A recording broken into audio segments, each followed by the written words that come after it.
I never thought a few words could change everything. But in that moment, I was too caught up in the rush of frustration to realize just how much damage I could do. It wasn't the first time we had a disagreement. He and I had been together for over a year, and though we loved each other, there were moments of tension, moments where I questioned the fairness of it all. He was always there for me, supporting me financially, emotionally. His presence was steady. In many ways, he was the one constant in my life. I always knew I could count on him to make sure I was taken care of. But somewhere along the way, I started to take it for granted. It was a Thursday afternoon when we had the argument. We were sitting in his apartment, the place I had spent so much time in, always feeling comfortable, always feeling like I belonged. We were discussing our plans for the weekend when I said it, out of nowhere, like a shot in the dark that I didn't realize would hit its mark. "I don't have to sleep with him, he should just support me," I said, my words laced with frustration. They didn't sound like they came from me, but once they were out, they felt like a weight pressing down on my chest. He froze. The room fell silent. His eyes met mine, searching for the meaning behind those words, and for the first time in a long while, I saw him look at me as if he were seeing me for the first time. I didn't know why I said it. I didn't even think about it. It was just there.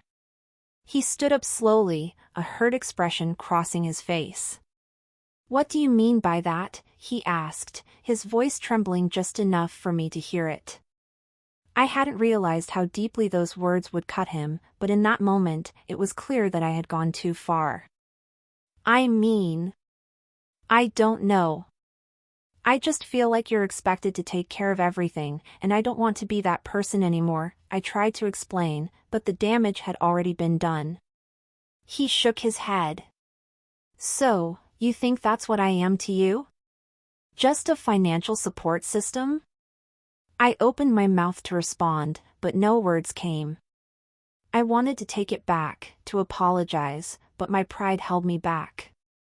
Instead, I sat there, feeling the weight of my own words suffocating me. "I can't do this anymore," he said, his voice flat, his back turned to me as he grabbed his jacket and keys. "If you think that's all I am to you, I can't stay." His departure was like a door slamming shut, leaving me standing there in the cold, empty space of his absence. I heard the front door close softly behind him, and for a moment, everything felt still. It wasn't until I was alone that I realized what I had done. At first, I was too proud to feel regret. I sat there, staring at the place where he had just been, telling myself that it was for the best. Maybe he had been too much of a provider. Maybe I had been too dependent. But as the minutes ticked by, the reality began to set in. What was I going to do now? The apartment felt different now. Empty. The silence felt louder than it ever had before. I paced around the room, wondering if I could fix it, but I already knew the answer. I had pushed him away, and now I had to face the consequences. I tried to call him. Once. Twice. 3 times. No answer. I left a message, apologizing, begging him to come back, but he didn't respond. The reality of the situation was starting to sink in. Without him, I was alone, emotionally, yes, but more importantly, financially. I didn't want to admit it, but I had relied on him more than I had realized. My rent, my bills, my day-to-day expenses, they had all been covered by him, and now that was gone. It felt like a heavy weight pressing down on me, and I had no idea how I was going to lift it. I walked into the kitchen, trying to find some comfort in the familiarity of the space. I opened the fridge, staring at the half-empty shelves. There was nothing to eat, nothing to keep me from feeling the pit in my stomach that had started to grow. I wanted to scream, to rage against the unfairness of it all, but I couldn't. I had brought this on myself. I sank onto the couch, my mind racing. How had it come to this? How had I pushed someone who cared about me so much to the edge, only for him to walk away? I tried to shake off the feeling of guilt that had started to claw at me. He had been there for me, always. And I had dismissed it all in one careless statement. Now, I was left with the consequences.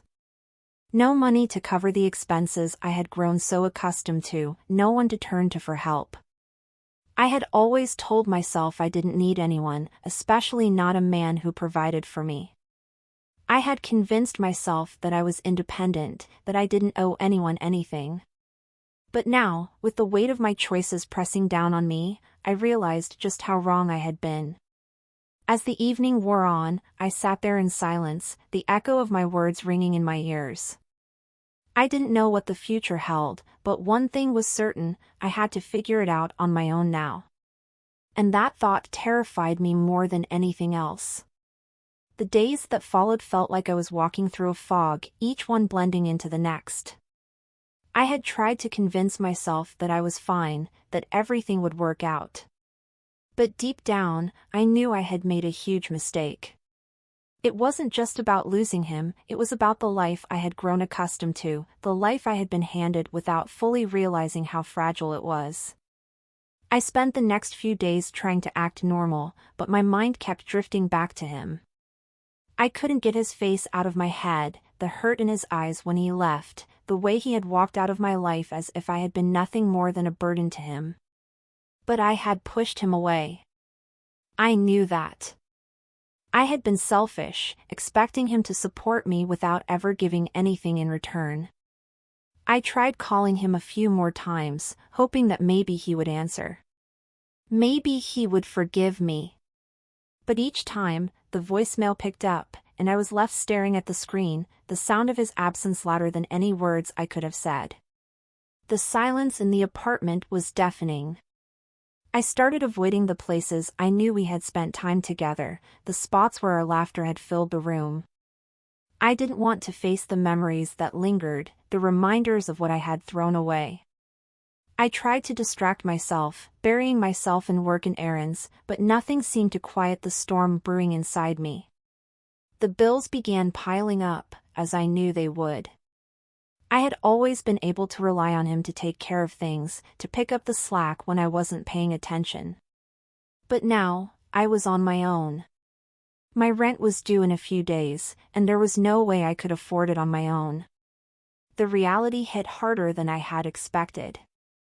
I had grown so comfortable with someone else taking care of things that I hadn't even realized how unprepared I was for this moment. I tried calling my mom, but I couldn't bring myself to tell her what had happened. I couldn't admit that I had ruined everything with one careless remark. Instead, I told her I was fine, that everything was going great, even though I was drowning in bills and feeling completely lost. I turned to friends, too, hoping for some kind of relief, but they weren't any help either. One friend suggested I move in with her for a while, but I couldn't do that. I couldn't ask for that kind of help. It felt like admitting defeat, like I was incapable of handling my own life. I didn't want to feel weak. As the days went on, the pressure only increased. I started skipping meals to make sure I could afford the basics, and even then, it wasn't enough. The weight of it all felt crushing, and I found myself spiraling into a place I had never been before. I had always been someone who prided myself on being independent, on doing things on my own, but now I realized how dependent I had truly been.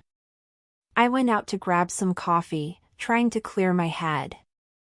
The barista smiled at me as she handed me my drink, but I couldn't muster the energy to smile back. I felt empty. As I left the cafe, I bumped into a couple of old friends from college. We exchanged pleasantries, and I tried to act like everything was fine, but I could see the judgment in their eyes. They could tell something was off. I hated that they could see right through me. I couldn't keep pretending everything was fine, not when my life was falling apart. And yet, I couldn't bring myself to confess the truth to anyone. I had never felt so small, so insignificant. That evening, I sat on my couch, staring at my phone. I drafted a message to him, telling him I was sorry, that I had made a mistake, that I needed him back. But I deleted it before I could send it. I wasn't sure if I was doing it because I truly wanted him back or because I just didn't want to face the reality of my own failure. The financial pressure was becoming unbearable. My credit card bill was overdue, and I had no idea how I was going to make the rent payment. I could feel the anxiety tightening in my chest, but there was nothing I could do to fix it. I thought about selling some of my things, clothes, jewelry, anything that might bring in some quick cash, but even then, it wasn't enough. I didn't know how to get out of this mess. I felt trapped, suffocated by the very life I had once taken for granted. My independence, which I had always thought was my strength, now seemed like my greatest weakness. I had spent so long thinking I could do everything on my own, but now, I couldn't even pay my rent. I thought about reaching out to him again. I thought about calling him and begging for help, but my pride stopped me. I couldn't do it. I had already pushed him away, and now I had to face the consequences of my actions. He had been the one person I could rely on, and now I was alone. I didn't know what to do anymore. I had made a mess of everything, and there was no way to undo it. All I could do was keep moving forward, trying to pick up the pieces of the life I had shattered. But deep down, I knew it wasn't going to be easy. The road ahead was going to be harder than anything I had ever faced before. And I wasn't sure if I was strong enough to walk it alone. The weight of the situation was growing heavier every day. I hadn't heard from him, and I wasn't sure what I expected. He had every right to be angry with me, but the silence was killing me. I thought maybe, just maybe, he'd reach out, that he would call or text to say that he was willing to talk. But as the days turned into a week, I began to realize that he wasn't coming back. I had tried to keep my life together, to keep up appearances for the people around me. I went to work every day, smiled when people asked how I was doing, but inside, I was falling apart. My rent was overdue, my credit card bill was climbing, and I couldn't shake the feeling that I was spiraling out of control. I spent my days obsessing over what I had done. I couldn't get the image of his face out of my mind, the hurt in his eyes when I said those awful words. I hadn't meant them, not really. I had been frustrated, overwhelmed by everything, and in a moment of weakness, I had lashed out. But now, there was no going back. He was gone, and I was left to pick up the pieces of my shattered life. I decided to visit my mom one afternoon. I had been avoiding her for days because I couldn't bear to tell her the truth. I didn't want to admit to her that I had screwed up, that I had pushed away someone who had only ever wanted to help me. But I couldn't keep pretending that everything was fine. I needed someone to talk to, someone who wouldn't judge me. When I arrived at her house, she was sitting in the living room, knitting. She looked up as I walked in, and her face immediately softened. "You okay, sweetheart?" she asked, her voice filled with concern. I smiled weakly, forcing myself to seem like everything was fine. "Yeah, Mom. Just tired." She put down her knitting and patted the seat next to her. "Come sit with me. You don't look fine. Tell me what's going on." I hesitated. I didn't want to tell her the truth, but I knew I couldn't keep pretending. I sat down next to her, my hands trembling as I tried to figure out how to explain what had happened. I made a huge mistake," I began. "I said something to him, and it wasn't right." My mom's eyes softened, and she reached out to take my hand. "What did you say?" I swallowed hard, the guilt and shame washing over me. I told him I didn't have to sleep with him, that he should just support me. "I didn't mean it, Mom. I was just frustrated, and I didn't think before I spoke. And now he's gone, and I don't know what to do." Her grip on my hand tightened as she looked at me with a mix of concern and understanding. "Sweetheart, I'm sure he didn't leave because of just one thing you said. There's more to it than that, isn't there?" I nodded, tears welling in my eyes. "I don't know. He was always there for me, always supporting me. And I took him for granted. I didn't realize how much I needed him until he was gone. And now, I can't afford anything. My bills are piling up, and I don't know how to fix it." My mom sighed, brushing a tear from my cheek. "I know it's hard right now, but you can't let yourself drown in guilt. You're still learning, still figuring out what it means to rely on yourself. But you're strong, and you'll get through this."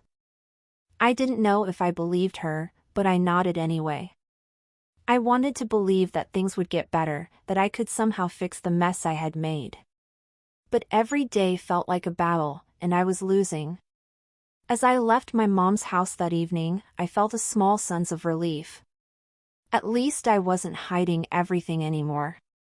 But when I got home, the reality of my situation hit me all over again. The apartment felt colder than ever, and the silence seemed to mock me.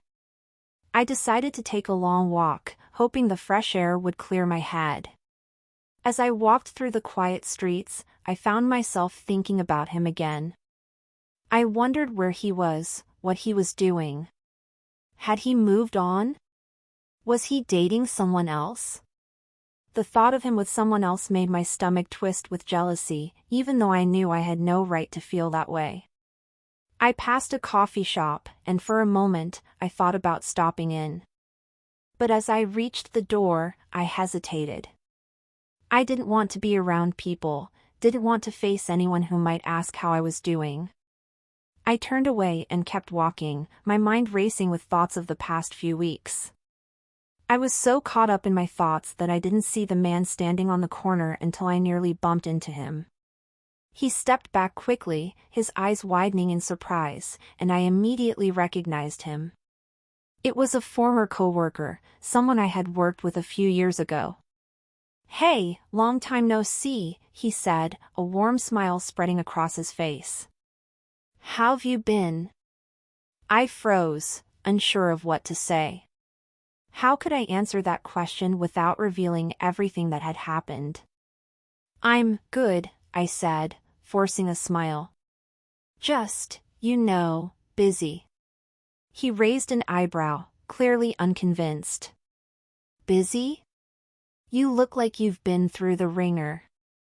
I laughed weakly, but there was no humor in it. "Yeah, well, life's been a little complicated lately." He nodded, seeming to sense that I didn't want to talk about it. "Well, if you ever need to talk or just get away for a bit, let me know. I'm still around." I smiled, appreciating the gesture, but inside, I felt hollow. I wasn't sure what I needed, but it wasn't this. I needed to fix my life, to make things right with him. But I didn't know how. The road ahead was unclear, and for the first time in my life, I didn't know where to turn. I said goodbye to my old coworker and continued walking, the weight of everything pressing down on me with every step. I didn't know how I was going to get through this, but I knew I couldn't keep running from it. I had to face the consequences of my actions, no matter how painful it was. I woke up with the same heavy feeling weighing on me. It had been weeks since he left, and every day felt like an endless cycle of regret and fear. I had spent so much time convincing myself that I could handle everything on my own, but now, it was clear to me that I couldn't. I couldn't handle the bills, the rent, the loneliness, or the overwhelming guilt. I couldn't even handle the thought of him not being in my life anymore. As I dragged myself out of bed, I looked at my phone. Nothing. No texts, no calls, not even an email. I knew I shouldn't expect anything from him, but part of me still hoped that one day, he would come back. That maybe, just maybe, he'd realize that I hadn't meant what I said. That I was just scared. Scared of depending on someone. Scared of giving up my independence. But now, all I had left was the mess I had created. I sat at my kitchen table, scrolling through my bank account, hoping for some miracle. But there was nothing. I could barely make rent, and the bills were piling up faster than I could keep track. I thought about calling my mom, but I knew that she would only worry. And the last thing I wanted was for her to see how badly I was drowning. I decided to take a walk to clear my mind. I needed a moment to breathe, to think about how I was going to survive this mess. I put on my jacket and stepped outside, the cold air hitting my face. As I walked through the neighborhood, my mind kept drifting back to him. I couldn't help it. He had been everything I had wanted, and now he was gone. It felt like a nightmare that I couldn't wake up from. Just as I was crossing the street, my phone buzzed in my pocket. My heart skipped a beat, and I quickly pulled it out, hoping to see his name on the screen. But instead, it was a text from a number I didn't recognize. "Hi, this is," his name. "I've been thinking about everything, and I wanted to reach out." My breath caught in my throat. It was him. After all this time, he was reaching out to me. But why? What did he want? Was he angry? Was he ready to forgive me? I quickly typed back, my fingers shaking. "I don't know what to say. I never meant to hurt you." The response came almost immediately. "I know. I've been doing a lot of thinking too. I wasn't expecting you to change everything, but I realize now that I didn't handle things well either." My heart swelled with a mixture of hope and fear. "So, what now?" He replied with a pause, and then a simple sentence that I had been longing to hear for weeks. "I miss you." The words hit me harder than I expected. I missed him too, more than I could put into words. But I also knew that things couldn't just go back to how they were before. We had both changed. I had changed. And I wasn't sure if that change was for the better. "We can talk," I texted back, my heart racing. "But I don't know how we can fix this." "I'm willing to try, if you are," he replied. I stood there in the middle of the street, my mind racing. It felt like a chance, but I couldn't ignore the reality of the situation. I still had my bills, my responsibilities, and my own insecurities to deal with. It wasn't going to be easy, and I didn't know if I was ready for what came next. But maybe, just maybe, this was the beginning of something new. Later that evening, we met at a small cafe. I was nervous, my hands trembling as I waited for him to arrive. When he walked in, I felt a lump form in my throat. He looked the same, older, a little more tired, but still the man I had once cared so deeply about. We sat down, and for a long moment, neither of us spoke. I could feel the weight of everything that had happened between us. The silence was deafening. Finally, he spoke. "I've been angry. And hurt. But I also know that we both made mistakes." I nodded, my throat tight. "I don't want to lose you. But I don't want to fall back into the same patterns either." He looked at me, his eyes searching mine for something. "I know. I don't want to either. But I don't want to give up on us. Not yet." We talked for hours that night, working through the pain and the hurt. We both acknowledged our mistakes, and while we didn't have all the answers, we agreed that we weren't ready to give up on each other. I told him that I had been scared of needing him, of relying on him, but I also told him that I was ready to try, to learn how to be better for both of us. The road ahead was still uncertain, but for the first time in weeks, I felt a glimmer of hope. Maybe it wasn't too late. Maybe we could rebuild what had been broken, brick by brick. As I walked home that night, I felt lighter. The weight of my guilt wasn't gone, but it didn't feel as suffocating. I had taken the first step toward fixing things, and maybe that was all I could do for now. The future was still unclear, and I knew there would be more challenges ahead. But at least for the moment, I had a chance to make things right. And for the first time in a long while, that felt like enough.